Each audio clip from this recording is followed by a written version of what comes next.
మేము పదే పదే చెబుతూ వచ్చాం. దళితులన్నా, దళిత సామాజిక వర్గం అన్నా, దళితుల్లో సామాజిక చైతన్యం కలిగిన యువకులన్నా ఈ కూటమి ప్రభుత్వానికి పూర్తిగా ఏహ స్వభావం ఉంది. పరిపాలించటం చేతగాక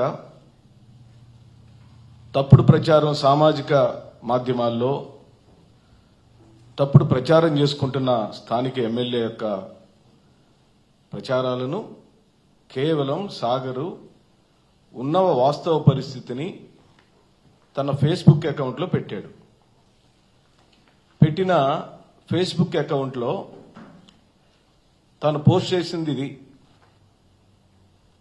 నువ్వు పూర్తిగా 10 రోజుల్లో ప్రక్షాళన చేశానని ప్రకటించుకున్నావు, కానీ ఇదిగో వాస్తవ పరిస్థితి బ్రదరన్ చర్చి ముందు ఇలా ఉంది, ఫలానా స్వతంత్ర హాస్పిటల్ రోడ్లో కృష్ణానగర్లో ఇలా ఉంది అని ఆయన వాస్తవ పరిస్థితిని పెట్టాడు.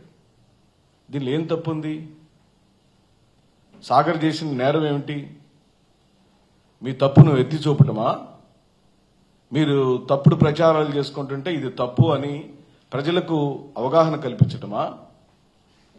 ఓహో, అంటే మీరు చేసే అన్యాయాలను, మీరు చేసే అక్రమాలను ప్రజలకు సామాజిక మాధ్యమాలు చెబితే తప్పు. ఇప్పటికే మీ విర్రవీగే తత్వంతో సోషల్ మీడియా కార్యకర్తలందరినీ భయభ్రాంతులు చేయటం, అక్రమ కేసులు బనాయించటం, కొట్టటం, తిట్టటం, ఊర్లో ఉండనీయకుండా చేయటం, పక్క రాష్ట్రాలకు వెళ్లిపోమని, పారిపోమని బెదిరించడం లాంటి ఇప్పటికే చేస్తుంటే ఈ రోజున రాజమండ్రిలో ఓ మాల సామాజిక వర్గానికి సంబంధించిన సామాజిక కార్యకర్త అయిన సాగర్కి దారుణమైన అవమానం జరిగింది. ఇది భావోద్వేగాలకు సంబంధించిన అంశం, మా మనోభావాలకు సంబంధించిన అంశం. మిమ్మల్ని వదిలిపెట్టే ప్రసక్తే లేదు. గవర్నమెంట్తో మాకు సంబంధం లేదు. ప్రభుత్వ అధినేతల యొక్క వైఫల్యాలను ప్రశ్నించే గొంతులను ఇలా పోలీస్ స్టేషన్లో పెట్టి అవమానపరిచి బట్టలుప్పు తీసి మహిళా కానిస్టేబుల్ను కాపలాగా పెట్టి ఇంత దారుణమైన అవమానాలు చేసిన ఆ సిఐ మీద తప్పనిసరిగా చట్ట ప్రకారంగా జాతీయ ఎస్సీ ఎస్టీ కమిషన్కు కంప్లైంట్ ఇస్తాం, హ్యూమన్ రైట్స్ కమిషన్కు కంప్లైంట్ ఇస్తాం, ప్రభుత్వం డీజీపీకి కూడా కంప్లైంట్ ఇస్తాం. మాకేం డీజీపీ మీద నమ్మకం లేదు, ఎందుకంటే వారి సెంట్రిక్ గానీ అన్ని నేరాలు ఘోరాలు జరుగుతున్నాయి. వారే ఒక తెలుగుదేశం పార్టీ కార్యకర్తగా మాట్లాడుతున్నారు, అలాగే ప్రవర్తిస్తున్నారు. ఎస్పీల స్థాయి వ్యక్తులు కూడా, ఓ బాధ్యతాయుతమైన ఐఏఎస్లు, ఐపీఎస్ లాంటి వ్యక్తులు కూడా ఇంత దారుణంగా ప్రవర్తించాల్సిన అవసరం ఏమొచ్చిందని చెప్పి అడుగుతున్నాం. అంటే మీరు చేసిన తప్పుల గురించి మాట్లాడే హక్కు ఈ తెలుగుదేశం పార్టీ కూటమి ప్రభుత్వంలో లేదా? మాట్లాడకూడదా? తప్పును ఎత్తి చూపకూడదా?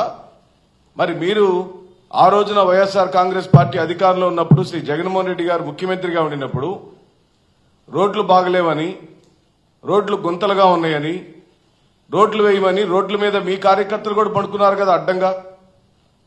బాగున్న రోడ్లను తవ్వారు కదా రాత్రులలో. ఎంతో అపహాస్యంగా సోషల్ మీడియాలో దుష్ప్రచారాలు చేశారు కదా, వాళ్ళ మీద కూడా కేసులు పెట్టమని డిమాండ్ చేస్తున్నాం. తెలుగుదేశం పార్టీ ఈరోజు అధికారంలో ఉంది, నిన్న అధికారంలో లేనప్పుడు జరగని నేరాలు ఘోరాలని సోషల్ మీడియా మాధ్యమాలలో స్వయాన ముఖ్యమంత్రి గారిని పట్టుకొని ఆ రోజున మీరు చేసిన అవమానాలు ఎలా మర్చిపోతాం? ఏం చెప్తారండి మీరు? ఆ పిల్లాడిని పట్టుకొని, ఆ కుర్రాడిని పందిలాగున్నామని చెప్పి సిఐ బాజీలాడు సంబోధిస్తాడు. ఇది ఎస్సీ ఎస్టీ అట్రాసిటీ కేసు కిందే వస్తుంది. తల నరుకుతానని చెప్పాడు, ఇది వైలేషనే. రైలు పైన పెట్టి తలకాయని కట్ చేస్తానని చెప్పాడు. ఇలాంటి పదాలు వాడిన ఆ సిఐని వెంటనే అతన్ని సస్పెండ్ చేయమని డిమాండ్ చేస్తున్నాం. వ్యక్తిగత దూషణలు, కులం పేరుతో దూషణలు, చంపుతామని బెదిరింపులు, ఇదంతా కూడా పూర్తిగా దళిత వ్యతిరేక భావాజలం అణువణువున పుణికిపుచ్చుకున్న కూటమి ప్రభుత్వం పూర్తిగా లిమిట్స్ దాటిపోయింది. మేము కూడా దళిత సామాజిక వర్గాన్ని పూర్తిగా అడుగుతున్నాం, ఆలోచించమని చెప్పి అడుగుతున్నాం. మాలా మాదిగలకు, రెల్లి కులస్తులకి రాష్ట్రంలో జరుగుతున్న దారుణమైన అవమానాన్ని, మారణ కాండలను ఆలోచించమని చెప్పి అడుగుతున్నాం. మన ఇళ్లకు వచ్చిన పథకాలన్నీ ఏమైనా చెప్పి అడగమని చెప్పి డిమాండ్ చేస్తున్నాం. జగన్మోహన్ రెడ్డి గారు ఇచ్చిన పథకాల్లో అత్యధిక మంది లబ్ధిదారులు మాలలు, మాదిగలు, రెల్లి కులస్తులు అత్యధిక మంది లబ్ధిదారులు ఉంటే కేవలం చంద్రబాబు నాయుడు గారు, పవన్ కళ్యాణ్ గారు, బీజేపీ వారు దళితులు ఆర్థికంగా బలవంతులు కాకూడదని ఓ పన్నాగాని పన్ని వాళ్ళు స్కూటర్లు కొనుక్కోకూడదు, టీవీలు కొనకూడదు, వాళ్ళల్లో సోఫాలు ఉండకూడదు, వాళ్ళల్లో కరెంట్ ఉండకూడదు, వాళ్ళకి నీళ్ల కుళాయిలు ఉండకూడదు, వాళ్ళ పిల్లలు ఇంగ్లీష్ మీడియంలో చదువుకోకూడదని ఓ కుట్రపూరితమైన రాజకీయ వ్యవహార శైలికి ఈ రోజు నా సాగర్కు జరిగిన అవమానమే పరాకాష్ట అని చెప్పి అంటున్నాం. ఇప్పటికి అనేకమైన ప్రెస్ మీట్లు పెట్టి జనాలకు చెప్పాం. చాలా మందికి అపోహలు ఉండొచ్చు, జరిగినాయో లేదో ఏం చేస్తున్నారని. ఈ రోజు మీరు గమనించండి, పూర్తిగా ఫోటోలతో ఆధారాలతో సహా సాగర్ ముందుకొచ్చాడు. న్యాయం కోరుకుంటున్నాం.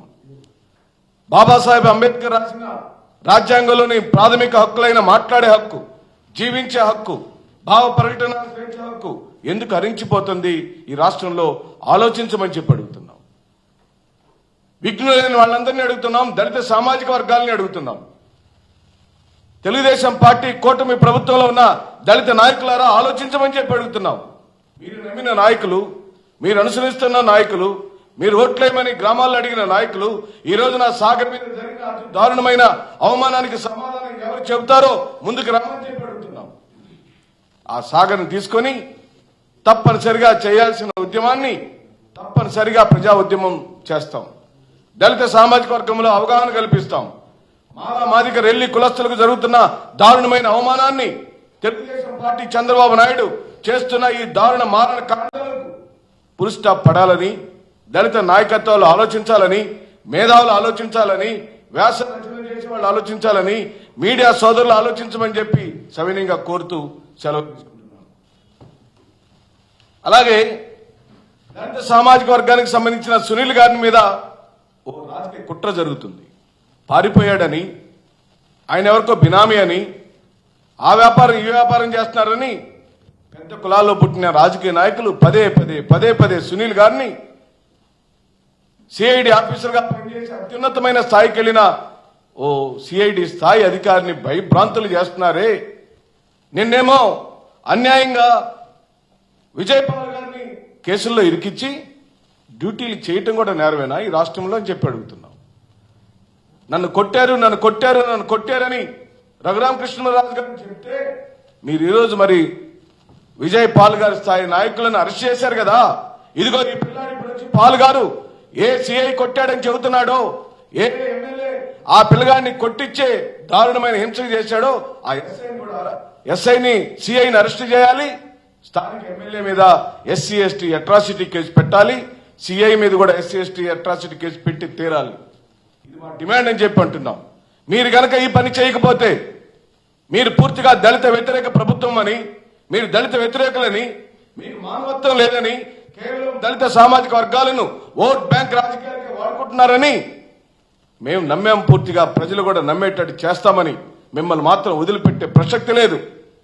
ఎందుకంటే బెజవాడ నడిబడ్డులో ఉన్న బాబాసాహెబ్ అంబేద్కర్ విగ్రహాన్ని ముట్టుకున్నారు.